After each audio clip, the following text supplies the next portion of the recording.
You are the project manager of a global initiative, and you have noticed that one of your virtual team member, Alex, seems disengaged during team meetings and has missed a few deadlines.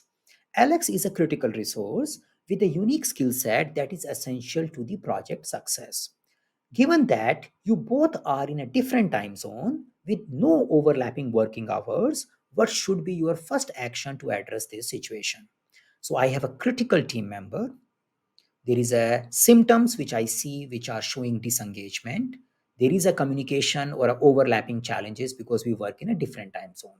What should we do in this context? Let's look at the option. Option A: send an email to Alex detailing your observation and ask him to address his lack of participation and missed deadlines. Two issues. One is that such kind of critical communication done in the asynchronous mode could be risky because people may misinterpret it. The second problem which is coming in this particular option is that I am assuming my observations are right. Yeah. And I am kind of asking them that how should we address your lack of participation in this deadline.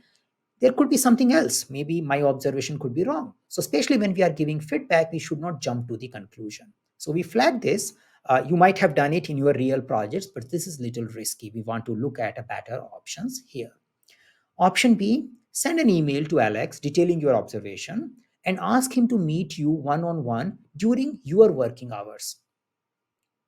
So it has a problem which was associated with jumping to the conclusion.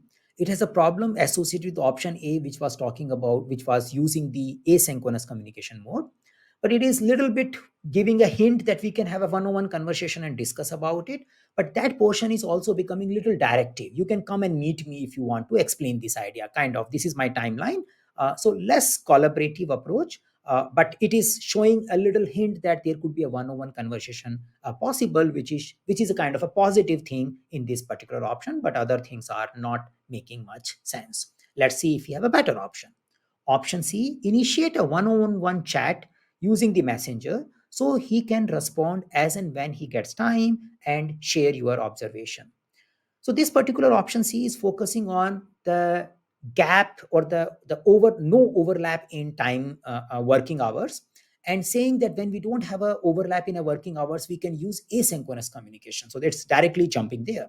But we also need to put a context here. This asynchronous communication is about performance feedback. It requires a little bit more conversation, and such kind of critical thing, if you do over the chat, that can go in a wrong direction.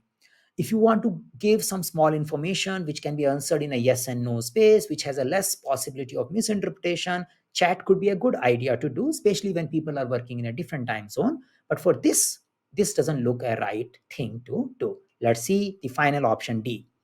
Schedule a one-on-one meeting with Alex at a mutually convenient time. Yeah. Even if it means adjusting your schedule temporarily to understand the reason for his disagreement. This option has all positive things. First, it is focusing on synchronous communication. Second, it is focusing on we will find out the time on a mutual agreement. I am not pushing for a time. Third, it is showing flexibility at your side. You are demonstrating as a servant leadership. I will adjust my schedule if it is needed. You tell me when we can meet and talk about it. And it is basically focusing on understand rather than concluding that you are doing this and we need to do something about it. All in all, option D looks great in this particular situation. When we look at PMP exam content outline, ECO mapping, this particular question is primarily mapping to engage and support virtual teams, option task 11. Then second level, it is mapping to task 3, support team performance, because we are focusing on feedback. And at a third level, it is also mapping to lead a team, because I need to influence team members, I need to motivate them, and I need to keep them engaged towards the project objective. So these are the three tasks which are clearly coming from a people domain. From a process domain, managed communication is also coming here, because I need to select the appropriate communication technique method in this particular situation. The topics covered, yes, it focuses on providing feedback, performance feedback. It focuses on doing good communication management and demonstrating leadership.